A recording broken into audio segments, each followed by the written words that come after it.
The ocean currents have stopped, not slowed, stopped. The great Atlantic conveyor belt that moves warm water north and cold water south has ground to a halt. Within 18 months, London freezes solid in summer. Miami burns under relentless drought. The global food chain collapses as fish populations migrate into impossible waters. Governments issue calming statements while behind closed doors they are activating military continuity protocols. This is not a disaster movie. This is the climate tipping point that nearly every major oceanographic institution has warned could happen within our lifetime. And when it does, the cascade will be faster and more brutal than anything humanity has engineered a response for. Here is what nobody is telling you. The ocean does not just sit there. It moves. Constantly. The thermaline circulation, driven by differences in temperature and salinity, acts as the planet's climate regulation system. Warm tropical water flows north along the surface. Cold polar water sinks and flows south along the ocean floor. This conveyor belt distributes heat across the entire globe. It is why Europe is not a frozen tundra, despite being at the same latitude as northern Canada. It is why the Amazon gets its rainfall. It is why fish can migrate along predictable paths that have fed humanity for thousands of years. When this system stops, the physics are clear. Regional climates will reorganize within months, not centuries. The models show a temperature drop of up to 10 degrees Celsius in northern Europe within a single decade. Rainfall patterns will shift so dramatically that current agricultural zones will simply cease to produce food. The science behind the collapse is already observable. Greenland is losing ice at an accelerating rate. This meltwater, being fresh rather than salty, is less dense than seawater. It sits on the surface and disrupts the sinking mechanism that drives the entire circulation. The North Atlantic has already cooled by nearly 1 degree while the rest of the planet warms. Ocean current speeds have decreased by 15% since the mid-20th century.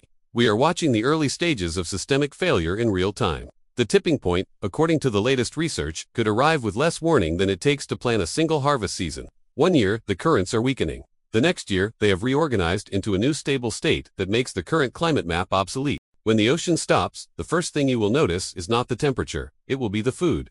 Industrial fishing depends on predictable fish migration patterns. When water temperatures reorganize, fish populations will move to survive.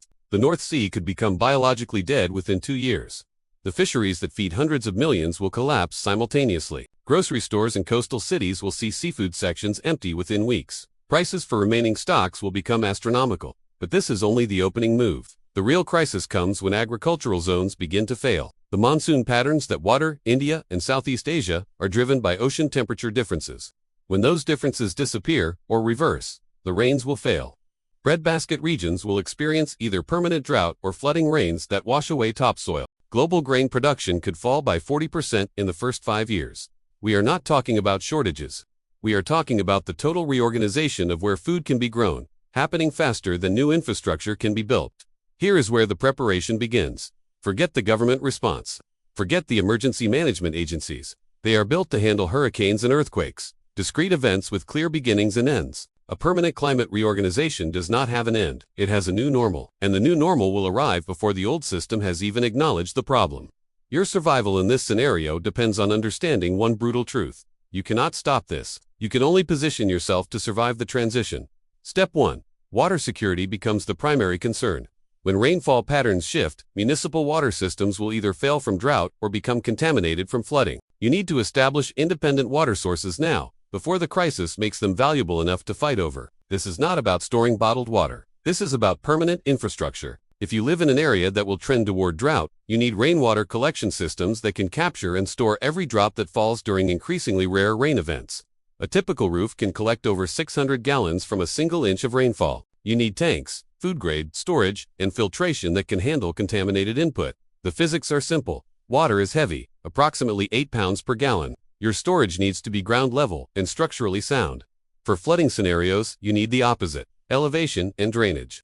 But you also need filtration systems that can handle biological contamination. Ceramic filters combined with UV sterilization will handle most waterborne pathogens. The key is redundancy. 1 system will fail. 2 systems might fail. 3 systems, maintained and tested, give you a chance. Step 2. Food production must become local and resilient to temperature extremes. Industrial agriculture will reorganize, but it will take decades. You need food, this year and next year. The answer is not stockpiling canned goods.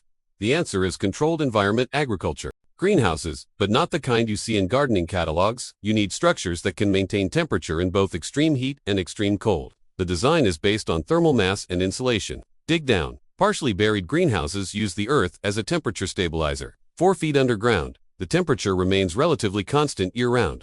Combine this with water barrels painted black to absorb heat during the day and release it at night. In extreme cold, add a small heat source. A single candle can raise the temperature several degrees in an insulated space. For extreme heat, use shade cloth and evaporative cooling. The crops you grow must be nutrient-dense and fast-growing. Potatoes, beans, kale, and root vegetables. Forget tomatoes and lettuce. You need calories and protein. A 10 by -10 greenhouse, properly managed, can provide a significant portion of one person's daily caloric needs. Step 3. Energy independence is not optional. When agricultural zones fail, populations will migrate. When populations migrate, grids will fail from overwhelming demand in receiving areas. You need power that is independent of infrastructure. Solar is the obvious choice, but here is what the marketing does not tell you. Solar panels degrade, and replacement supply chains will collapse. You need to think in decades, not years. Invest in the highest efficiency panels you can afford. Monocrystalline, not polycrystalline. Pair them with battery storage that can handle deep discharge cycles. Lithium iron phosphate batteries will outlast standard lithium-ion by years. Size your system, not for your current needs, but for survival needs. Water pumping, food preservation, heating, or cooling. Communication. 3,000 watts of panel capacity with 20 kilowatts of storage is a starting point. But here is the critical part. You need to know how to maintain and repair this system. When the replacement parts stop coming, you need to be able to bypass failed charge controllers, replace blown fuses, and re-terminate connections. Learn the electronics now. Understand voltage, amperage, and resistance. The physics are not complicated, but they are unforgiving. Step 4. Mobility and defensibility are in direct tension. In a slow-moving climate collapse, there will be zones of relative stability. If you are not in one, you will need to move. But movement during societal stress is extremely dangerous. The decision of when to move is the most critical choice you will make. Move too early, and you abandon resources and infrastructure. Move too late, and the routes are blocked or hostile. The calculation is based on resources versus risk. As long as you can secure water and food where you are, movement is premature. The moment those resources become unsecure, delay is fatal. You need to have routes planned now, not highways. Highways will be blocked by refugees and controlled by authorities. You need secondary routes, river corridors, rail lines, power line cuts. These are the forgotten arteries that move through areas without concentrated population. You need maps, physical paper maps, with these routes marked. You need caches along the route, water, food, basic tools, buried in waterproof containers at locations you can navigate to without GPS. The weight you can carry is limited by physics. A human can sustainably carry 25% of body weight. A 160-pound person can carry 40 pounds indefinitely.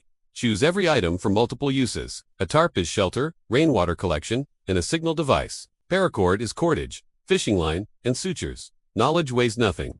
Learn navigation by stars and sun. Learn to start fire with friction and optics. Learn basic wound care and infection management. Step 5. Community is the only long-term survival strategy. One person can survive for weeks or months. One person cannot rebuild agriculture, maintain infrastructure, and defend resources simultaneously. You need a group, but here is the brutal reality. Most people will not prepare. When the crisis arrives, they will panic. They will become desperate. They will become dangerous.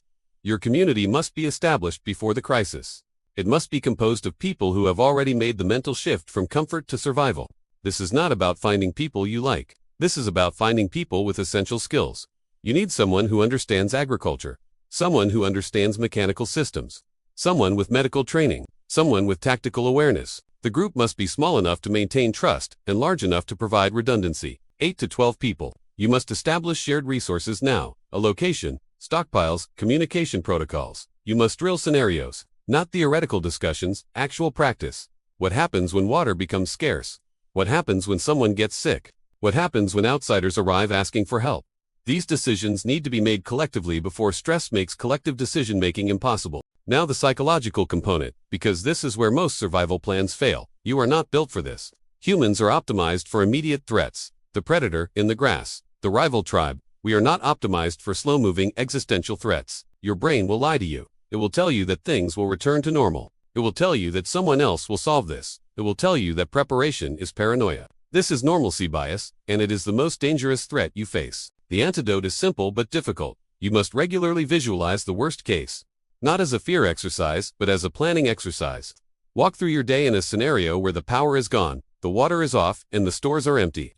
What do you do hour by hour? Where are the failure points? This mental rehearsal creates neural pathways that will activate under stress. When the crisis comes, you will not freeze. You will execute. The timing of action is everything. Society does not collapse all at once. It collapses in stages. The first stage is denial. Authorities will insist the situation is temporary. Services will be maintained at reduced capacity. This is your window to prepare without interference. Stock food, secure water, install energy systems.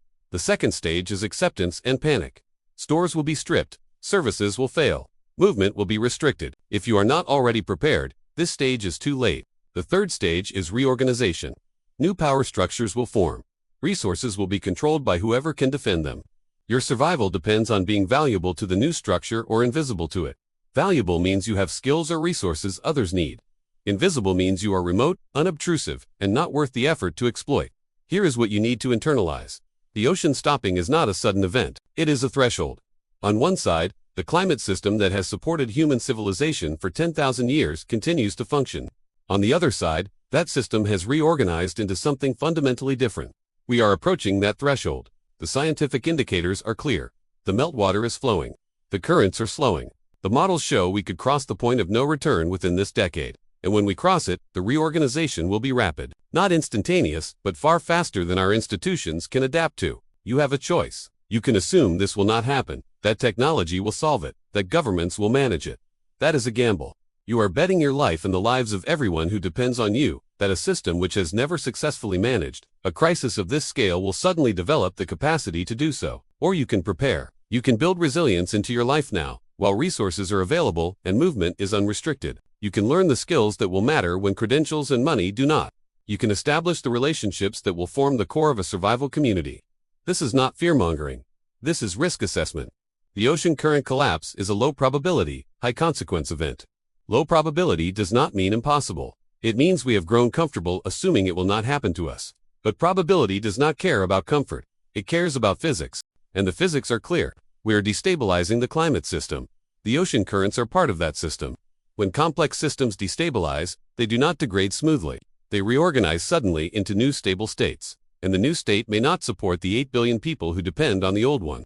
The final truth is this: preparation is not about avoiding the crisis. The crisis is larger than any individual can avoid. Preparation is about having agency when everything around you is chaos. It is about being able to provide water when others are thirsty, food when others are hungry, safety when others are afraid. It is about maintaining your humanity when the systems that enforce civilization have failed, because they will fail. Not everywhere, not permanently, but in enough places for enough time that the people without preparation will suffer or die. So the question is not whether the ocean will stop, the question is whether you will be ready when it does. Because ready is not a state of mind. Ready is water in tanks and food in storage. Ready is solar panels and battery banks. Ready is skills practiced and routes planned. Ready is a community that trusts each other because they have already survived smaller challenges together. Ready is the mental resilience to face a changing world without breaking. The ocean is slowing. The science is clear. The consequences are predictable. Your response is the only variable you control. Choose now, while choosing is still possible. Because when the currents stop, the time for preparation has ended. All that remains is survival. And survival belongs to those who prepared when preparation was boring, unglamorous, and easy to postpone. The victim assumes someone else will solve the problem. The survivor assumes no one is coming. Be the survivor.